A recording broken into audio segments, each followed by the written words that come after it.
Hey guys, Shadowhunt005 back with a brand new video, and in this video we are going to be going over Godzilla vs. Kong, the film that recently came out over the end of last week, over the weekend. And now that I've had a chance to watch it, I thought I would do my own review of the film. So I'm going to try and do this video with as little spoilers as possible in case you haven't seen the film. And this is obviously just my opinion, so take it as you will. And first and foremost, I gotta say that to me this was a good film, so even though I have a lot of negative points to this, I did think this was a really good film, especially as a kaiju fight film. So, let's get into the video.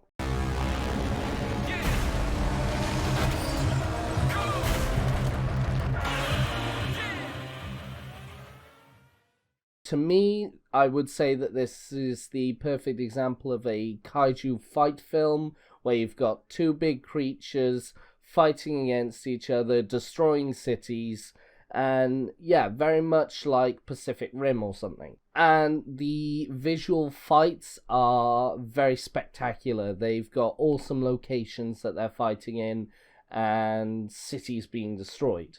So yeah, when it comes to fights and that, it's awesome.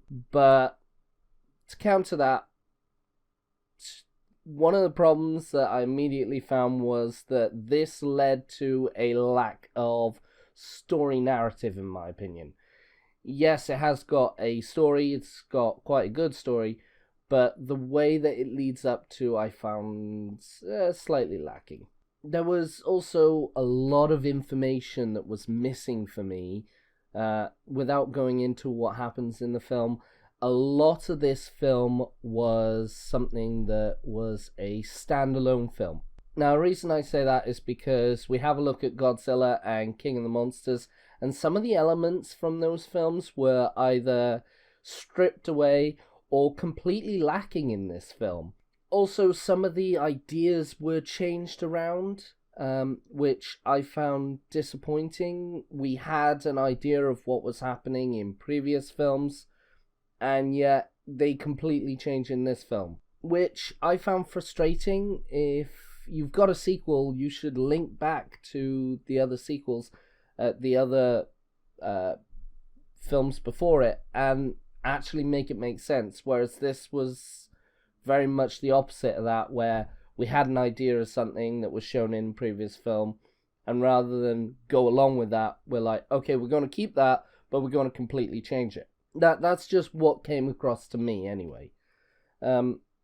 It was also quite a predictable film. If you watch my previous two videos on Godzilla vs. Kong, I made some predictions in those, and those basically happened. There was some slight differences, but not enough for me to look at as I was wrong, or that what I predicted wasn't exactly what we saw. I also felt there were a lot of missed opportunities in the film. We saw an expansion of the Monsterverse as a whole, but although it's shown a lot more, it's not delved into.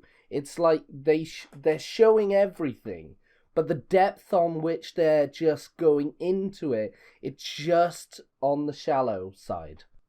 You know, we see this impressive world being created, but we can't delve into it. There's not enough information or not enough put into it to delve into that.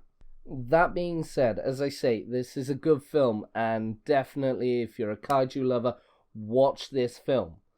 Especially if you love Godzilla and you love Kong. Seeing these two massive titans who have been in film for a long time. King Kong was first appeared in 1933, Godzilla in 1953.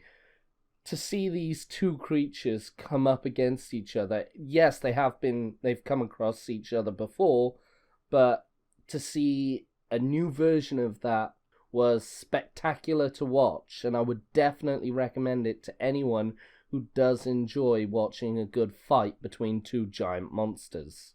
Because of the things that didn't make sense, however, or to me it felt like you had to have extra narrative put into it from outside sources, which is something that I notice a lot with certain films these days, where you've seen the film, but to really understand it, you've got to read the book as well and get the comic and play the game.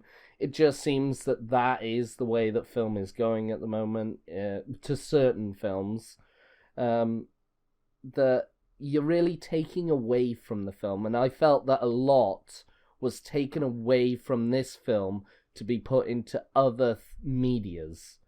There have been talks about potential sequels to this film, and although we don't have any confirmation, in fact, as far as I'm aware, Legendary Pictures and Toho have not negotiated terms yet, but given the fact that they've done so several times in the past, it's quite likely they can negotiate something to create a sequel, which would be great, and to me, probably necessary. When it comes to Godzilla and Kong, though, this film, to me, prioritizes Kong over Godzilla.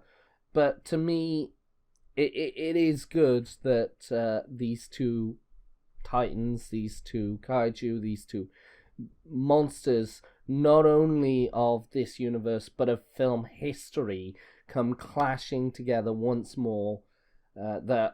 It's a really good film. Definitely watch it. But to me, I would rate this somewhere around about 7 out of 10, just because I felt there was a lot more that could have been involved. I mean, I've talked about the monsters because that is where the film is. The human aspect of it, we see the humans in it, but they seem to be, apart from Apex, the rest don't seem to really have any importance or feature into that. And I will be going into more videos, going into the spoilers. As I said, this is the non-spoiler video. Hopefully I've tried to keep it as non-spoiler as possible. But I will be going into other videos looking deeper at the things I loved about the film and the issues I had with this film. So if you want to watch those, continue watching these videos, then they will be up as soon as possible.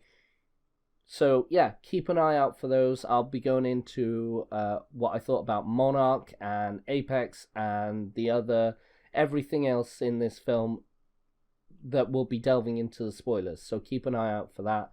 Other than that, that's the end of this video. Hope you guys enjoyed, and until next time, see you guys.